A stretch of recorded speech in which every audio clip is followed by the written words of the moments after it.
the Radio Misfits Podcast Network.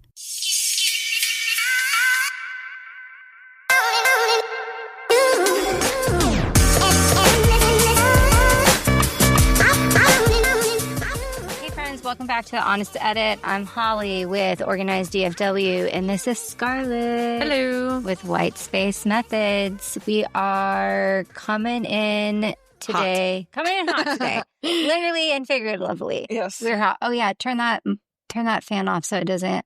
Oh, sorry, Raylan. We are having Texas heat hot flashes over here because it's October and it's still a bazillion degrees. So we're doing great. But today we're going to tackle something that we've talked about lots of time before, but perfectionism, but it's actually control disguised as perfectionism. Mm-hmm. So it's spending 2 hours color coding your bookshelf to realize you still don't know what's for dinner, or doing something that looks perfect that's like gripping your life too tight and hoping everything will magically fall into place. That's actually control. That's a control issue.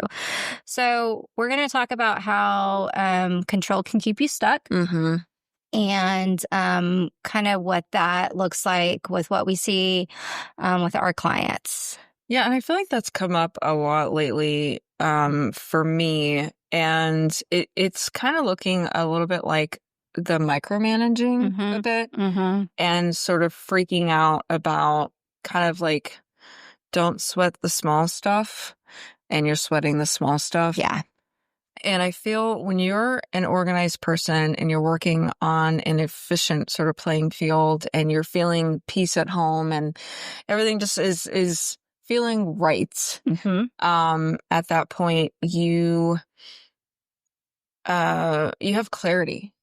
And I think that's really the biggest thing, is just to have that clarity. You know what you're prioritizing. You know what your day is going to look like because, you know, you wrote your week out and you have an idea of what things look like. But when you don't have that clarity, you have no idea what you should be focused on. You start sort of just gravitating towards these sort of random things. And that's what I'm seeing. It's like they are arguing with their children because their pajamas are mixed and matched versus a full set. Correct. And it's like, I think the priority really is the fact that your kid put their pajamas on and they're getting into bed at an appropriate time and they feel good before they're going to sleep because they're not arguing with you. Yes. I think it's refolding the towels because no one does it right. But the clarity is knowing what actually matters, that do I care if the towels are folded perfectly to fit into the cabinet, or do that I my care husband did it and they're clean. They're clean and they're put away and I don't have to worry about it. Right. And I think that was something that I struggled with a lot after Max was born, because I had a lot of, it was COVID, taking care of the kid by itself, myself.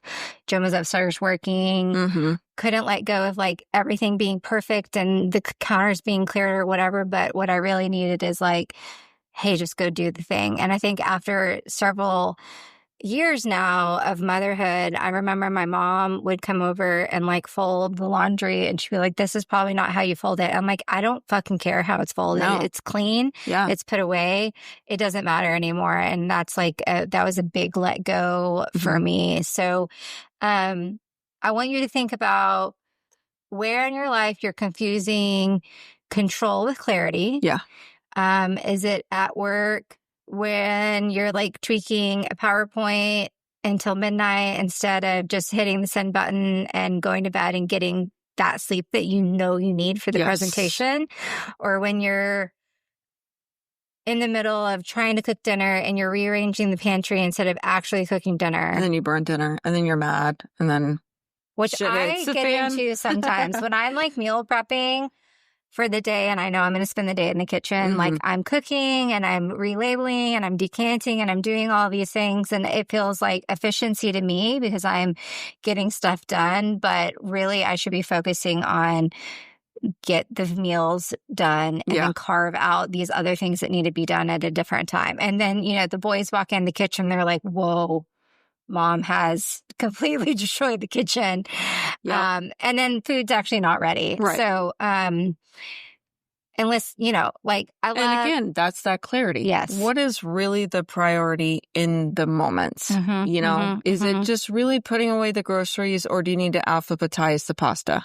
And then at that point, an hour's gone by, you're doing all these tiny little tasks that you feel like need to be perfect. Yeah. I just really wanted to say I want alphabetize the someone, pasta. if you alphabetize your pasta, listen, if you do it, let me know. It's like the fourth time last month that has come up for me.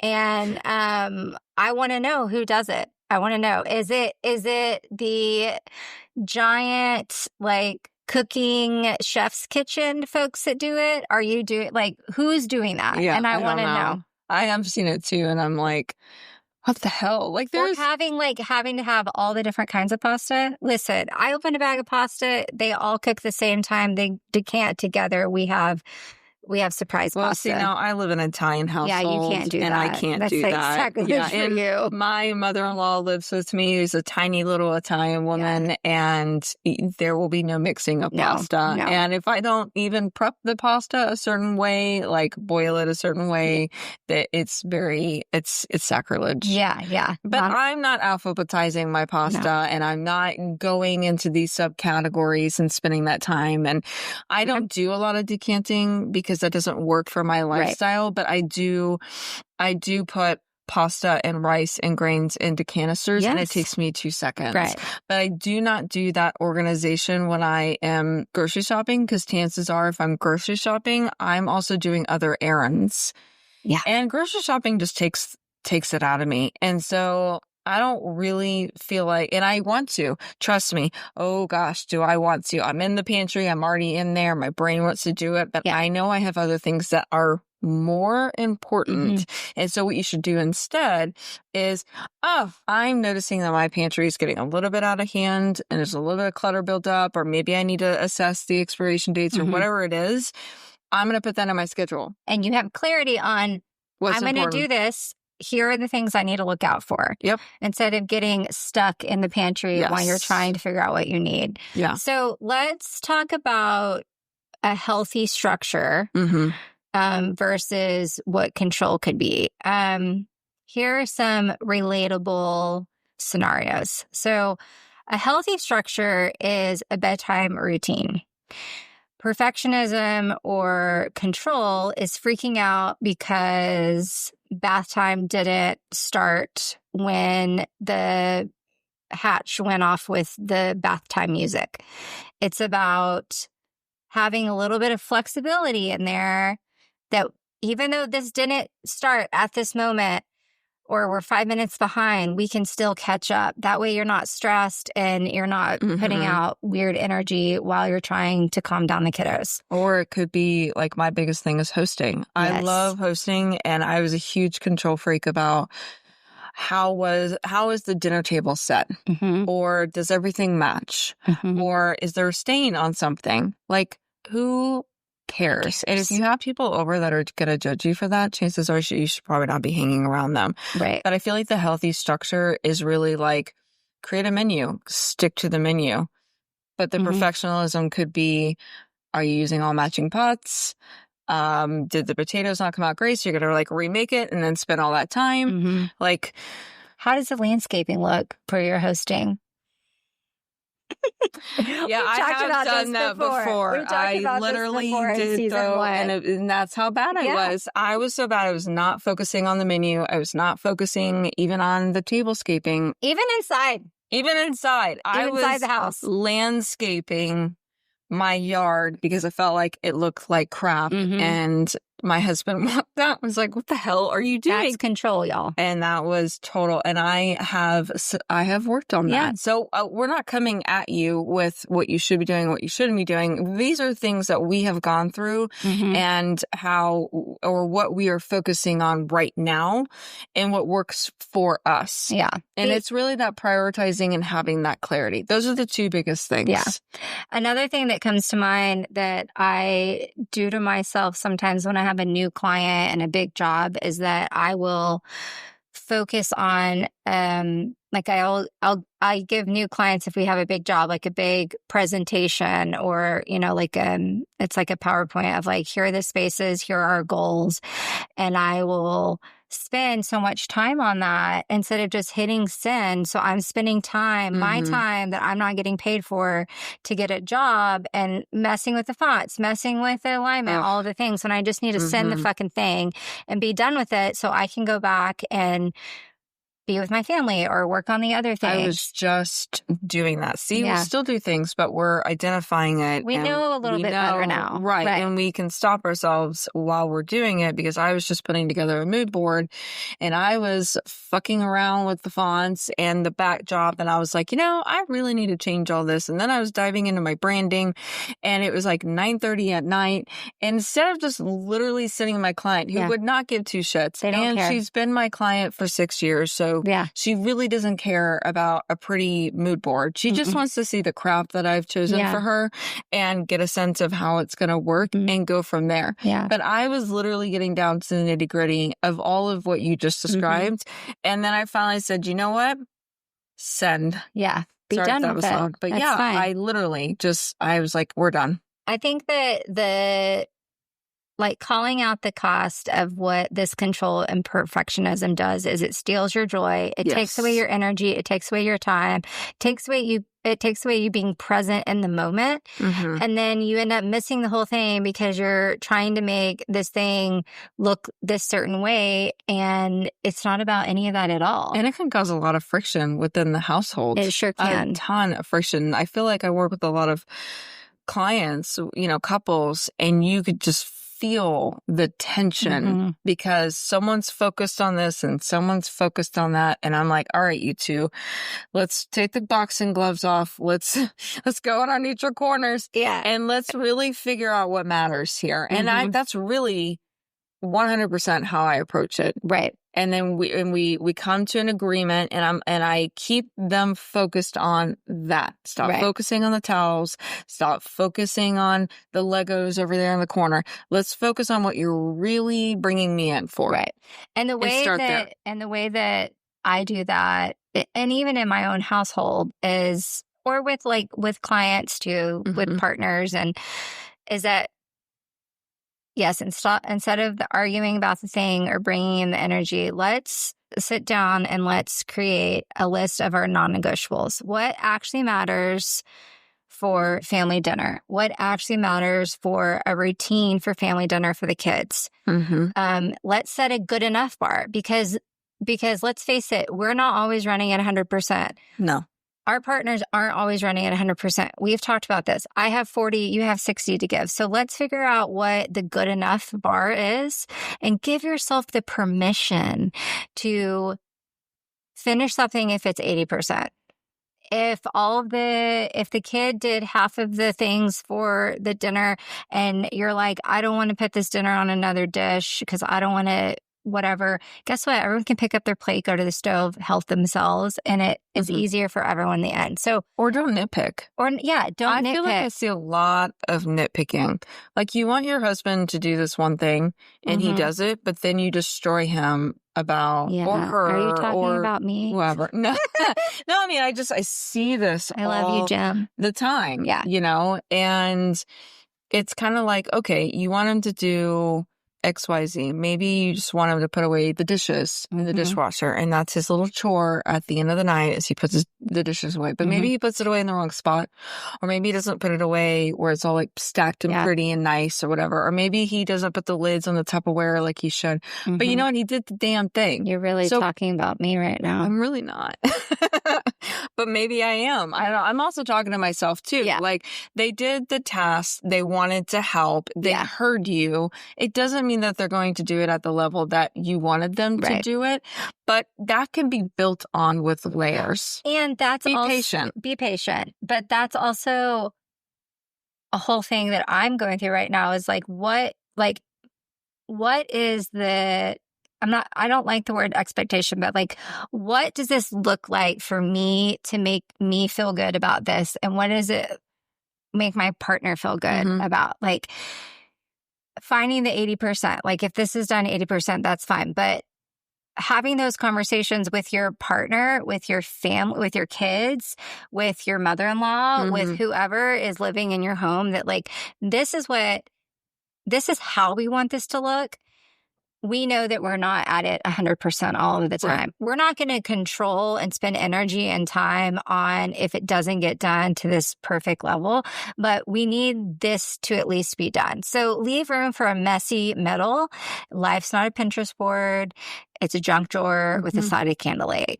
And that's okay. It's okay that it's not 100% all of the time. Give yourself a break and communicate with your people about, this is what I really want. And maybe it's this, we're having a hosting event come up. Here are my non-negotiables. Here are the things that I want to be really nailed out. I want them to look very nice. I want them to match all this. But other maybe stuff, that's what you do, and the other stuff. And then the other stuff goes somewhere else. And these are the other thing that's important. I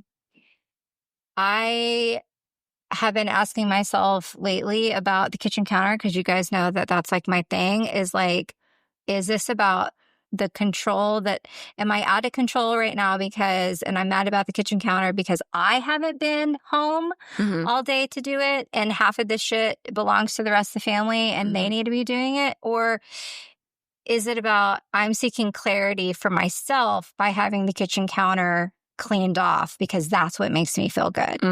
So maybe you just set like a timer, set a 20-minute timer to do this task good enough.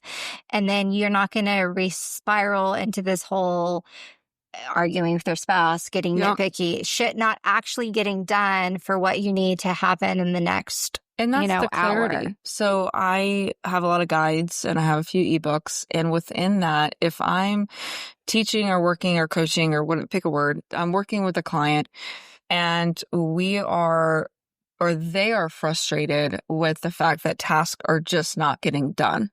And then there's tension. And not only if it's not getting done, if it does get done, it's rushed and then it's not done properly. Well, okay, let's put all that to the side. Let's bring in the clarity for a hot minute. What are these tasks that need to be done either daily, weekly, monthly? Who do they get assigned to? Who's okay with doing it? And then I feel like whoever lives in, if it's a family, if it's friends, whoever lives in the household, at the end of the night or whatever the time speaks to you, could even be the morning. I've got clients that do way better in the morning than they do at night. And they do these sort of resets, if you will. And for that, what you're talking about, set a timer, 20 minutes, 15 minutes, 30 minutes, whatever makes sense to you to reset that space. Now, 9 times out of 10, it's at night, it's before bed, it's before the kiddos, are off for the evening, the parents could sit down and relax or whatever. That's like the most, normal scenario here. So I'm going to use that, but you could literally set that timer. Like you said, everybody's got their little moments of what they're supposed to do. Dad's putting away the dishes, in the kitchen. Mom's putting away the laundry. The kiddos are putting up their toys in their toy bins. And that's the reset. And be happy that there's always room for improvement. That is doing it, and get in that system and that habit first. Then say, okay, everybody, I'm so proud of y'all. Y'all are all doing these things, but let's see if we could do this a little bit more elevated next time. Or whatever. And then you're not like nitpicking and yelling and everybody doesn't feel good about it. And then it feels like a chore and it feels like a weight and nobody enjoys the 20-minute reset or whatever that looks like. I think it's really important to focus and be in the moment with your energy when you're doing this type of work.